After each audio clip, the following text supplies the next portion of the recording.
Very hard. We're learning Likkutei Sichot, volume 2, Parshas Beha'alotcha, page 24 in the Hebrew. And we talked about, we finished chapter 2, right? Yeah. So we talked about what it means. And we finished chapter 2. Yeah, chapter 3. So we're on page 25 actually, chapter 3. So yesterday we talked about what it means to have the flame kindle by itself already, meaning that it's going already. You don't have to keep it going. We said that in most people that means. Yom for yesterday. Yeah, it was about that. So we said that in most people that means that you have to continue accompanying them and escorting them and making sure that they keep burning until they can keep the flame going by themselves, which is a process in and of itself. Sometimes it can take many, many years. It depends on how good the wick is. Right? So Halacha inherits Chanukah. Right? The same thing. So it's good practice to do it on Chanukah. And then you understand that every person is like a different type of wick. And some wicks are better, some wicks hold the flame better. But the most important thing is that they need to draw the oil up. They need to draw the fuel into the wick. And the fuel, we said yesterday, is the good deeds that the person does. And that's the oil. That's what is transformed into oil. And then the wick depends on the body. There are bodies, physical bodies, that find it easy to hold on to good habits. And there's physical bodies that take a long, long time to acquire a habit. It could be years and years and years. The theories of James Clear notwithstanding, it's not that simple to just acquire a habit, especially a good one. And it's an uphill battle that's different for each person.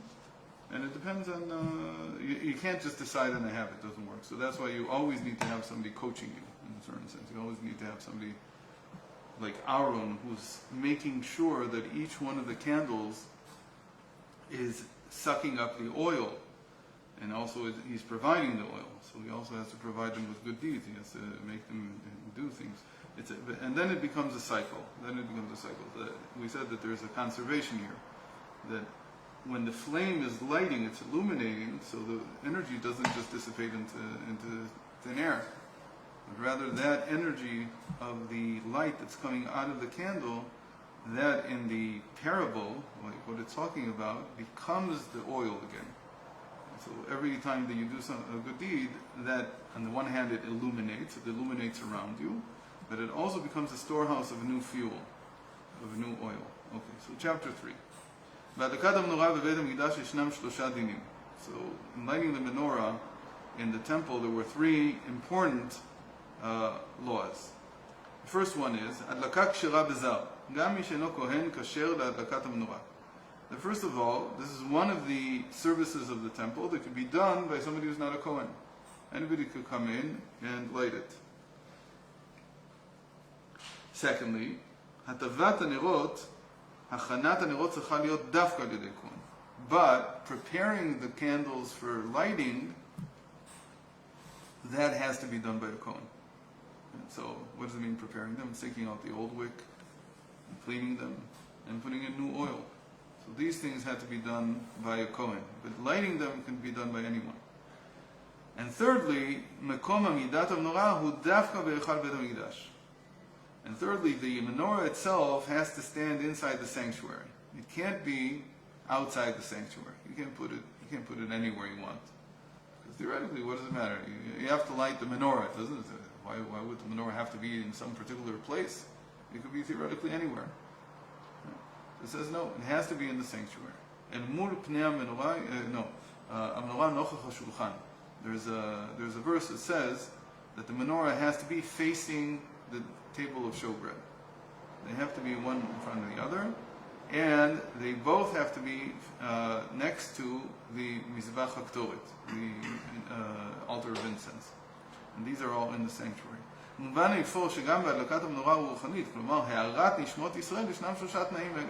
So if we're comparing the lighting of the candle to the lighting of a soul, so these 3 laws, they also have to exist when you're escorting someone, when you're helping someone light themselves. And I sold your story. His name was Yuda of Ner. The guy you told me the story about. I told the Where story. did you see it? I didn't see him. I told. Where did you see the story? I didn't see the story. You told me the story. You didn't remember the name though. Yeah, so where And did so you when I find told the story on Wednesday, Yeah. somebody looked it up right away. Actually, my wife looked it up right away. She came to the shir. I said his name was Yudav. Anyway, It was British. maybe. Yeah. No, it was British as British could be. So how does this translate over to a person? That first of all, that it's permissible to light someone up with anyone who's not a Kohen. What does this mean?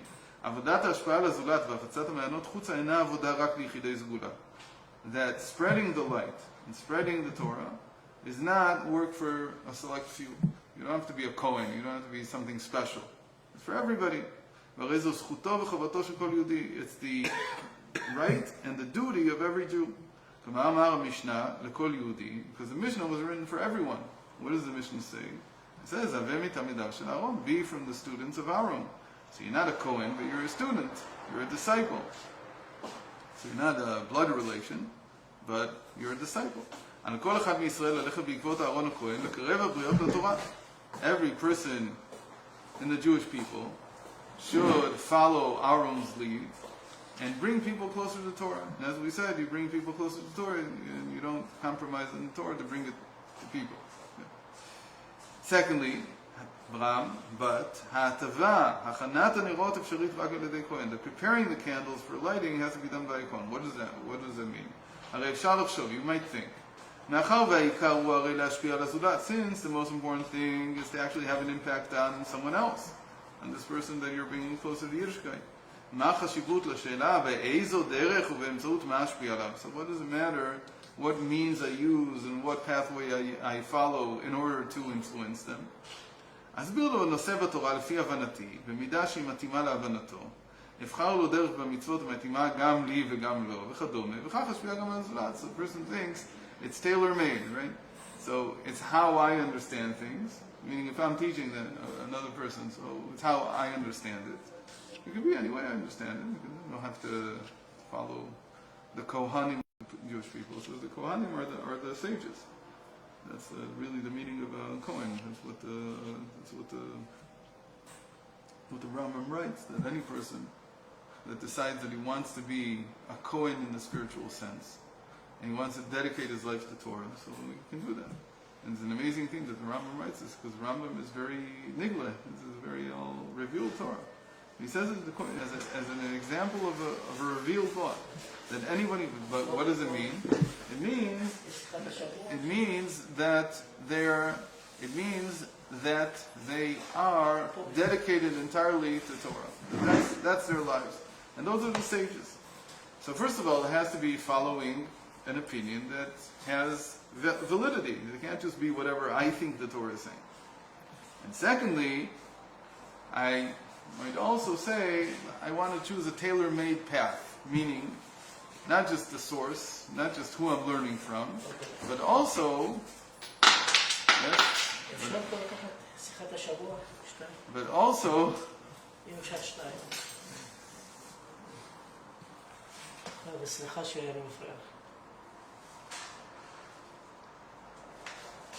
I'm going to decide. Also, I'm going to decide what the mitzvahs are. I'm going to say both for him and for me.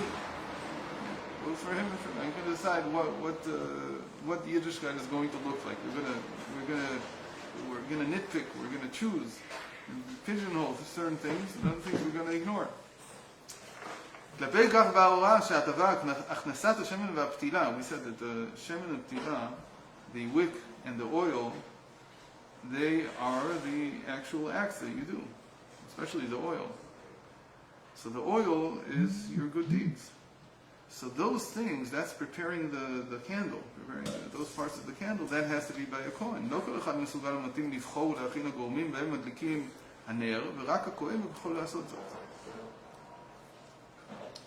So not everyone can choose what the oil is. Again, the oil is the good deeds that the person does. Kohen hu she'en lo chelek v'nachala atzmit. Right? Now he's going to bring the Rambam we just mentioned. The Kohen is a person who doesn't have his own parcel of land in the land of Israel. What does that mean? That he doesn't have any other interests. He's not making his living the way that regular people do.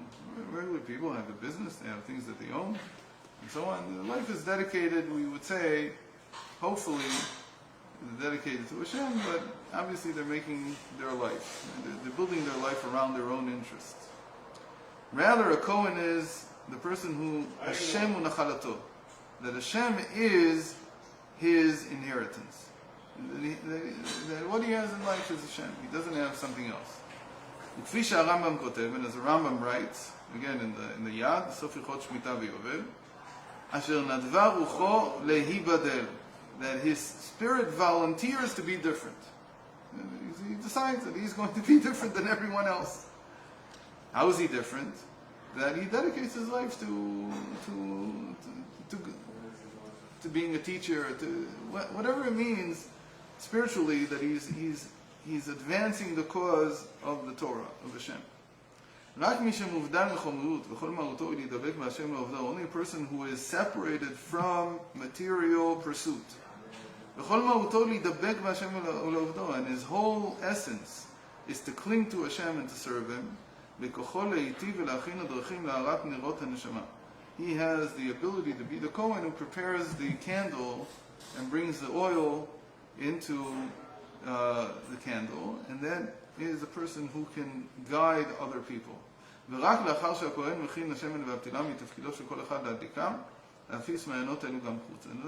only after he's done this can everybody else light the candle.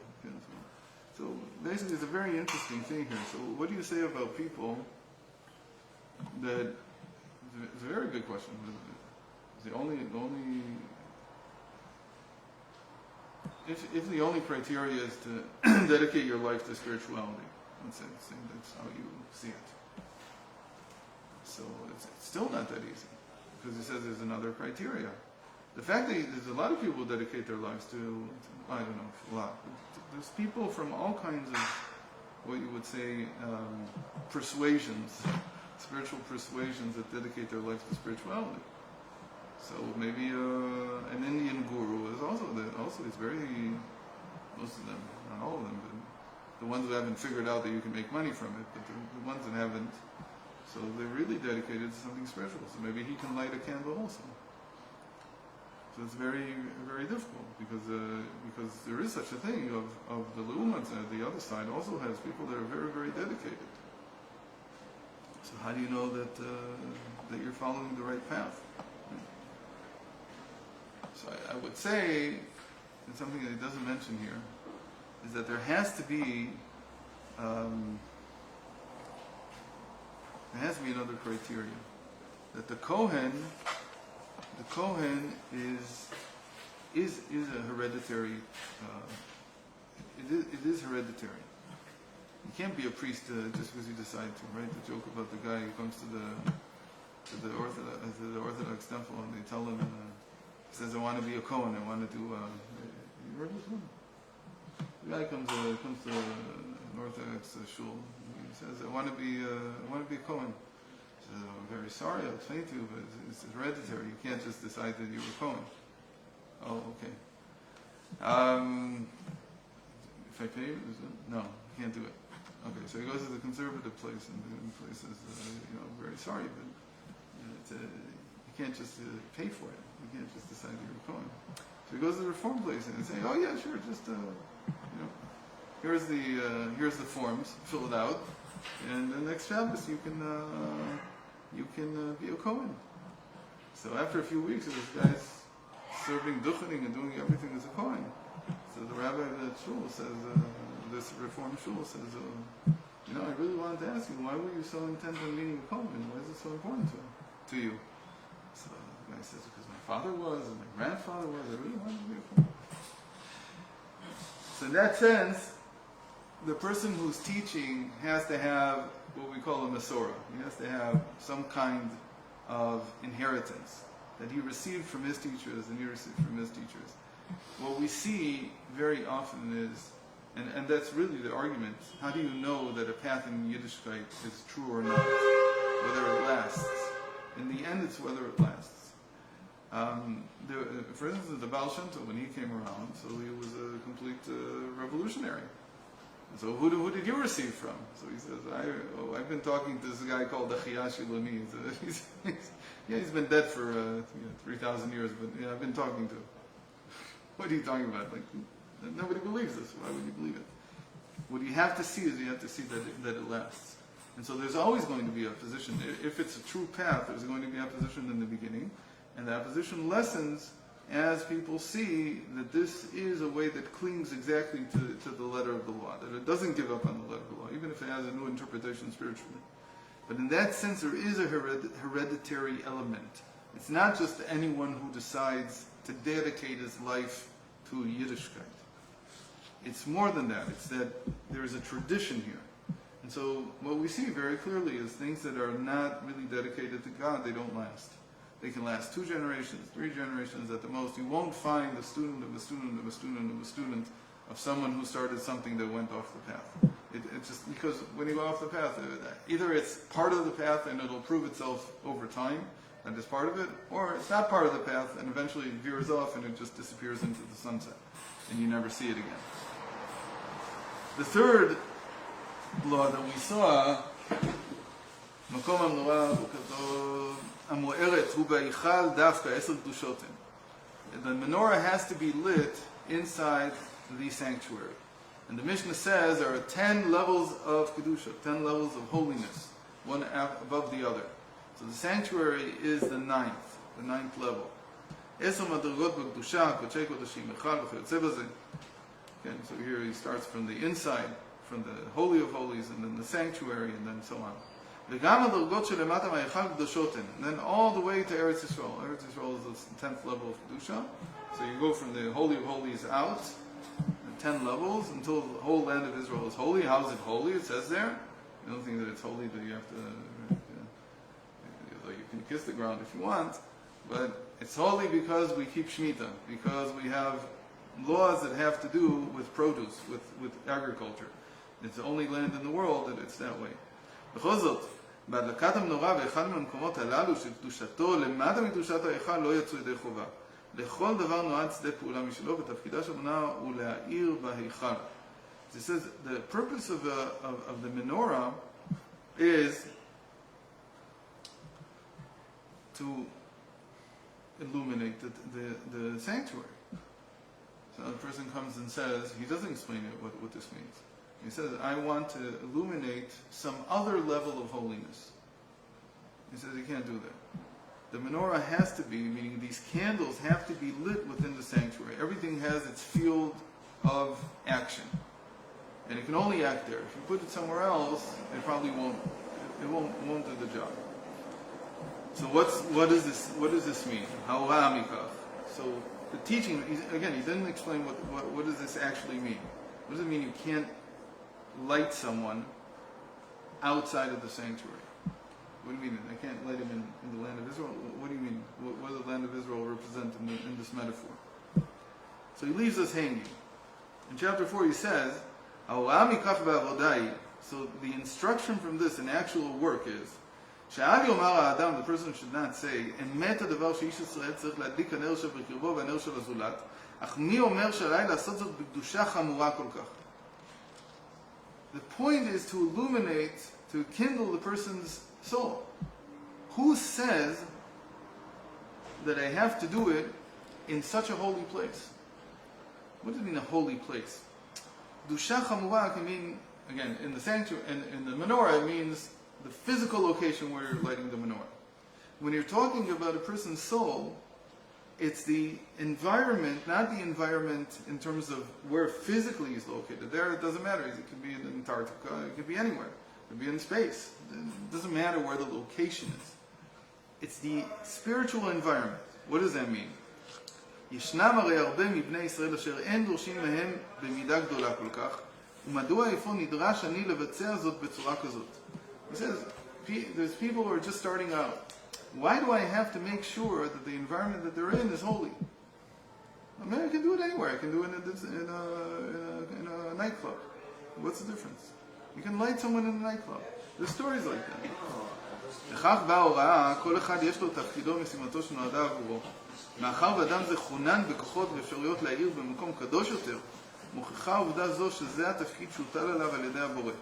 וכשלא עושה את הדבר כך, פירוש הדבר שלא מילא עדיין תפקידו, שכן לא קיים רצון הבורא. She says, this whole question, can I, this he doesn't get into, but can I light someone up outside the sanctuary? Can I light the menorah outside the sanctuary and then bring it in? That's the question.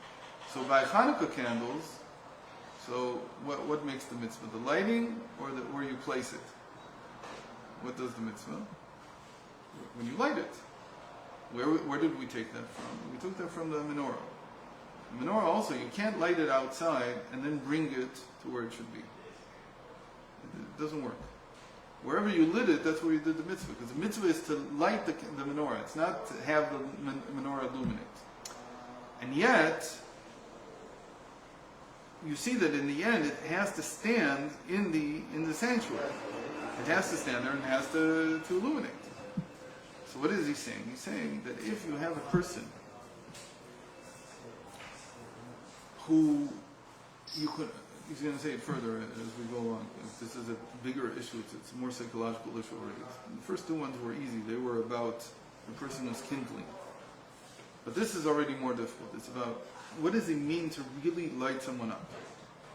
So he says, and you have to understand exactly what does it mean to do it in the sanctuary and to make sure that he's illuminated in the sanctuary. So he tackles the second question first. He says, what it means to illuminate in the sanctuary means to find his place, his right place in the world. Meaning that if he's going to be illuminating in a place that's not his, that's not where his candle was meant to be, then that's like putting the menorah outside the sanctuary. Again, it's not about the lighting itself. We'll talk about that in a second. But first of all, you have to know that you have to put him, you have to guide him to where he really belongs. If you're not guiding the person to where he really belongs, and again, he's talking here about levels of holiness, meaning, let's say I found somebody in a nightclub. And he says, because you found me in a nightclub, so from now on, this is where my shlichus is. So it could be that it's true, it could be probably that it's not true. Why? Because it happened to be by accident that I found someone there. But to set up shlichus there, to say, this is a place where I'm from now on going to be finding people, it's not so simple, because who said that you can function in that place in the right level of holiness? Because very quickly you deteriorate to your surroundings. It's very hard to stay. So there is a role to your surroundings. There is a role. The second question, which is more difficult, which is what does it mean to light him in the sanctuary, that we'll leave for tomorrow, because we have to go daven. Some of us do. Others of us don't. So we'll see this on Sunday. Bezrat Hashem.